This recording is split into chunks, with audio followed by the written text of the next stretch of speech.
empate em 1-1 é o famoso ruim para os dois. Verdade, Chacon, boa noite. Ruim para os dois, né? Se você olhar a tabela ali entre os 6 primeiros, né? O Flamengo tá vendo que está se aproximando ali Atlético Mineiro, que enfrenta o Curitiba amanhã, tem o Atlético Paranaense, o próprio Fortaleza que está na final da Sul-Americana vai querer somar seus pontos para poder ficar ali em zona de Libertadores, né? E o Botafogo bom, porque o Flamengo não se aproxima, né? Fica 8 pontos, Botafogo com um jogo amanhã diante do Fluminense, e para a parte de baixo o Corinthians é 4 pontos, né? Na zona de rebaixamento, o Vasco tem 27, o Santos joga amanhã pelo caso, quer dizer, o empate foi justo, né? O Flamengo teve mais posse de bola, tudo, mas não criou tanto para poder definir. Teve o golaço do Gerson, o Corinthians teve o pênalti bem marcado ali, se defendeu, pôde alguns contra-ataques até agora mesmo no final com o Luiz Araújo podendo virar o jogo, né? Então, quer dizer, o empate não é bom, não foi bom, faltando 12 rodadas, né? Não falta, pode parecer que não falta muito, falta bastante, principalmente para quem está lutando pelo título, mas acho que falta muito pouco para quem está lutando contra a queda. Tá ali, ó, com a vitória do Bahia hoje diante do Goiás, né? Embolou tudo, e vamos amanhã tem Grenal também, o Inter tá ali perto com 29 pontos, você tem também o Cruzeiro, tá todo mundo ali, tá achatado para a parte de baixo, como para cima também, para vaga de Libertadores, Chacon. Um Cruzeiro e um Inter ganhando, o Corinthians já cai para 14º. Já volta de novo ali na boca do rebaixamento. A 4 pontos da zona de rebaixamento, né? O Goiás é o time que tá ali, tem 27 pontos, né? O Santos é mais improvável que vença o Palmeiras. Vamos colocar como improvável. A gente não sabe como esse Palmeiras vai vir também. Exatamente. Com a eliminação diante do Boca. O Palmeiras vai olhar para cima também da tabela, né? Porque senão, o Santos, imagina, vence o Palmeiras. Vai a 30 pontos e encosta no Corinthians. Se você olhar a parte de cima da tabela, se o Atlético Paranaense ganha do Red Bull Bragantino, ou vice-versa, né, o próprio Red Bull Bragantino ganhando, né? Esse jogo aí também é muito interessante para a pontuação. Muito? E Fortaleza enfrenta o América Mineiro em casa. Então a tabela tá muito boa. O próprio Atlético Mineiro pega o Curitiba. Baguncinha boa, hein? Baguncinha boa, pra parte de cima e pra parte de baixo da tabela. Ou seja, não vai faltar emoção até o final do campeonato e, claro, você confere tudo aqui na Jovem Pan. Quem trouxe todos os detalhes dessa partida, o Fausto Favara, tá lá na Arena em Itaquera, vai conversar com a gente nesse pós-jogo. E aí, Favara, olha, o torcedor corintiano não sai satisfeito, mas pelo menos não foi uma derrota contra um ainda bagunçado Flamengo. E aí, suas avaliações sobre essa partida, Favara?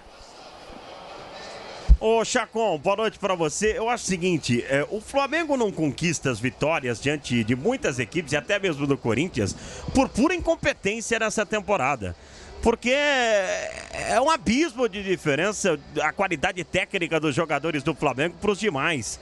É um abismo mesmo. O Flamengo tem uma qualidade extraordinária com seus jogadores. A gente falou durante o jogo, você entra Gabi, entra Arrascaeta. O Corinthians, coitado, entra o Romero, que tenta fazer uma jogada diferente, ele se perde sozinho com a bola. Então a diferença técnica é gigantesca entre os jogadores do Flamengo e a maioria das equipes do futebol brasileiro. Então, quando não tem a vitória, e essa temporada foi péssima para o Flamengo, é muito por incompetência deles mesmo. É um ano desastroso para o time do Flamengo. O Flamengo hoje poderia ter vencido o jogo por 2-3-0. Não estou menosprezando não o Corinthians. Qualquer adversário teria dificuldade, se o Flamengo estivesse jogando fino da bola, de ganhar do Flamengo. Agora, o Corinthians conseguiu achar um empate. Se a gente for olhar para dentro de campo, o placar acabou sendo justo, porque o Flamengo também não forçou tanta barra para vencer esse jogo. E para o Corinthians, é óbvio que não é um resultado tão favorável, porque está mais próximo à zona de rebaixamento. Mas vamos supor que o Flamengo fique fora de uma vaga direta à Libertadores da América. É tão assombroso quanto o Corinthians ficar próximo à zona de rebaixamento pelo investimento que o Flamengo teve. Então, o resultado saiu hoje, não saiu do empate, ficou em 1-1, e eu acho que foi justo pelo futebol que a gente viu. Mas os dois times estão devendo, assim, demais. Óbvio que o Corinthians não devendo para conquistar um título. O Flamengo para conquistar um título e o Corinthians para nem pensar em se aproximar de uma zona de rebaixamento, que seria normal para um Corinthians brigar por uma vaga numa pré-Libertadores, numa Sul-Americana. Chacon. Favara, vou liberar você. Um abraço, tá? Obrigado aí pela jornada esportiva. Favara que trouxe todas as emoções desse jogão entre Corinthians e Flamengo. Os repórteres da PAN vão ser acionados. Valeu, Chacon, um abraço. Valeu, bom descanso, Favara. Guilherme Silva ainda está na cabine da Jovem Pan, não sei se ele estará na zona mista ou só o senhor Márcio Reis, que daqui a pouco vai estar com a gente também, direto da zona mista, trazendo a palavra dos jogadores, tanto de Corinthians quanto de Flamengo, a palavra dos técnicos. Guilherme Silva, eu sei que está na cabine da Jovem Pan, não sei se vai descer. As impressões desse Flamengo, até onde pode ir o Flamengo? Será que dá para brigar pelo título, Guilherme Silva? O que fala o torcedor e os jogadores do Flamengo, Guilherme Silva? Tudo bem, Chacon, novamente. Pela partida de hoje, pelo resultado, o Flamengo está fora da briga pelo título, principalmente pelo segundo tempo. Mário Jorge mudou. Eu vejo muita gente criticando o Mário Jorge, mas ele não tinha muito o que fazer com as mudanças no segundo tempo hoje. O Gerson saiu machucado, então foi ali uma substituição obrigatória do Mário Jorge. Ele tira o Gerson, só que os que entraram, a gente brinca bastante com o banco de reservas do Flamengo. O Márcio e eu brincamos durante a transmissão, que era covardia, né, e tal. Depois o Márcio respondeu e tal.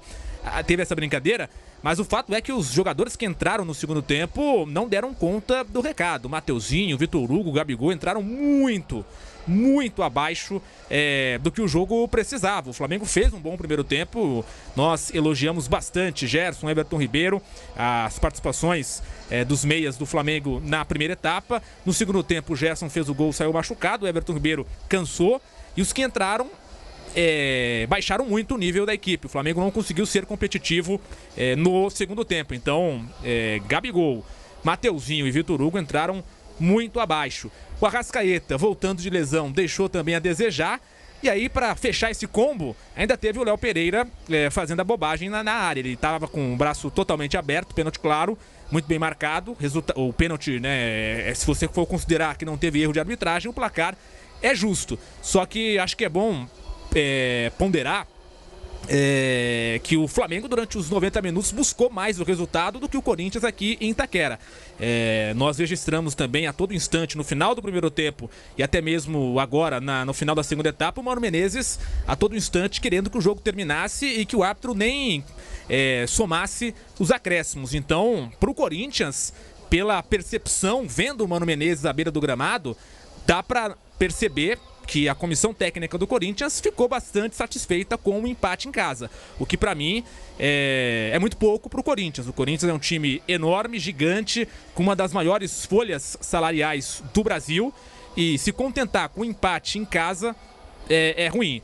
E pelo lado do Flamengo, acho que fica esse gosto que poderia ter vencido pelo primeiro tempo que fez, mas na segunda etapa as mudanças deixaram a desejar. Batendo na tecla que o Vamp falou, Chacon, o Atlético Paranaense joga amanhã contra o Bragantino. Caso ele vença, ele chega a 43 pontos, tá? O Atlético Mineiro, caso vença, também chega a 43 pontos. O Fortaleza, se ele vencer amanhã, também chega a 42. Então a gente teria Botafogo com 52, Bragantino 45, Grêmio 44, Palmeiras 44, G4. E aí vem uma briga ferrenha, porque o Flamengo tem 44, o Fluminense tem 41, joga amanhã contra o Botafogo, é verdade, pode chegar a 44 pontos também. E aí a gente tem Fluminense 41, pode ter Atlético Mineiro 43, Atlético Paranaense 43, Fortaleza 42. Todo mundo com uma pontuação muito próxima uma da outra. O Bragantino... E se o Red Bull Bragantino vencer, ele vai lá para a segunda colocação a 6 pontos. Vou fazer uma pausa aqui, você já continua. Eu quero saber do Vamp. Vamp, é loucura achar que o Bragantino tem chance de ser campeão? Não, de maneira nenhuma. Porque muita gente que você fala assim, pô, o Bragantino tá beliscando. Não era apontado, ele vem quietinho, somando e tal. E se você pegar a pontuação dele, se ele ganha amanhã, que é um jogo difícil lá na Arena da Baixada, ele vai para a segunda colocação, a depender do que o Botafogo faça diante do Fluminense, ele se aproxima mais ainda. É um difícil que não é impossível. Não é possível. Você Da mesma forma que não é impossível o Fluminense ganhar do Você Botafogo. tem ainda em disputa, né? São 39 pontos, né? Com essa rodada. 39 em jogo, né? É muito ponto. 39, o Bragantino, por exemplo, poderia chegar a 84 pontos se vencesse tudo. Claro que não deve vencer tudo, é muito difícil alguém ter essa regularidade e tudo mais, ainda mais no Campeonato Brasileiro. Mas não é impossível. Porque muita gente estava falando, Vamp, de, por exemplo, quem é que pode... O Botafogo tem que tomar cuidado, tem Palmeiras, Flamengo na cola, e ninguém falou do Bragantino e do Grêmio ali. A gente estava falando aí do Flamengo. Se o Flamengo ganhar hoje e o Botafogo perdesse amanhã pro Fluminense, ficaria de 6 pontos. Só que já tá em 8, sem o Botafogo jogar. Botafogo jogando e ganhando vai para 11 do Flamengo. A gente não sabe como vai estar esse Palmeiras, se vai estar animado depois da eliminação, né, na Libertadores. E o Grêmio oscila também muito, né? Todo mundo oscila. Mas o Bragantino tem uma regularidade maior. Ele eu acho que enfrenta, né? O Pedro pode ver, se ele enfrenta o Botafogo em casa ou fora. Ele é a única pessoa do G4, a única equipe do G4 que enfrenta o Botafogo em casa. Porque o Grêmio joga com o Botafogo Newton Santos e o Palmeiras hoje também. Tá 9 pontos, 8 pontos. O Bragantino tá 7 pontos, pode diminuir para 4 pontos, caso vença e o Botafogo perca amanhã pro Fluminense. Então, mas aí ele vai fazer o cálculo somando os 3 pontos dele e jogando em casa. Aí ficaria para 1 ponto. Mas olha só o tipo de adversário que o Bragantino tem. Que loucura, né? Se a gente falasse que nesse o Atlético Paranaense perde também o Vitor Roque, né? O atacante. Sim. Então faz muita falta, né? Não, mas olha que loucura. No começo do ano, Vamp, se alguém chegasse e falou, eu vim do futuro. Em outubro, começo de outubro, dizer que os 3 primeiros serão Botafogo, Bragantino e Grêmio. Você acreditaria ou você ia chamar de maluco? Um voltando da segunda divisão, né? O Botafogo não classificou nem no Campeonato Carioca entre os 4 primeiros. E o Red Bull Bragantino ficou de fora de tudo, porque ele foi muito mal o ano passado. E caiu na Copa do Brasil pro Ipiranga na primeira fase. Vale ressaltar também. Foi pra Sul-Americana. Tava na Sul-Americana, né? Caiu pro América Mineiro. Pro América Mineiro nas oitavas. Mas olha só o tipo de adversário que o Bragantino enfrenta. Vamos falar aqui. Adversários em que o Bragantino é favorito. Ainda pega o Santos. O Bragantino... Favorito. Vai pegar ainda... Tudo bem, o Fluminense, próximo de uma decisão de Libertadores, não vai saber como é que vai estar o coração do Fluminense, a atenção do Fluminense, né? Vai pegar o Goiás na Serrinha. Favorito. Corinthians em Bragança Paulista. Hoje o Corinthians é favorito contra o Bragantino? Não, perdeu no primeiro turno em casa. Perdeu no primeiro turno pro Red Bull Bragantino. Vai enfrentar um São Paulo em que eu não acho que o Bragantino fica devendo pro São Paulo, não. Não deve pra ninguém, Chacon. Não deve pra ninguém. A caminhada dele, principalmente, tem que olhar pro Botafogo porque ele pega em casa. E a reta final depois do Botafogo, imaginando que tá colado, a reta final, os últimos 4 jogos. Internacional, que não tá bem das pernas. Fortaleza, em casa. Coritiba em casa e termina com Vasco fora. A caminhada para alguns aí, né? O que surpreendeu a gente foi Palmeiras e Flamengo não estar melhor na competição. Mas muito provavelmente por dividir a atenção nas outras competições também, né? O Palmeiras tinha Libertadores até essa semana. E aí agora vai ter que brigar.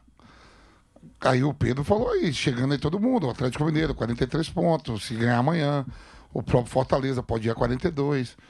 O Atlético Paranaense, se ganhar, pode ir a 43. Vai ficar um bolo ali, hein?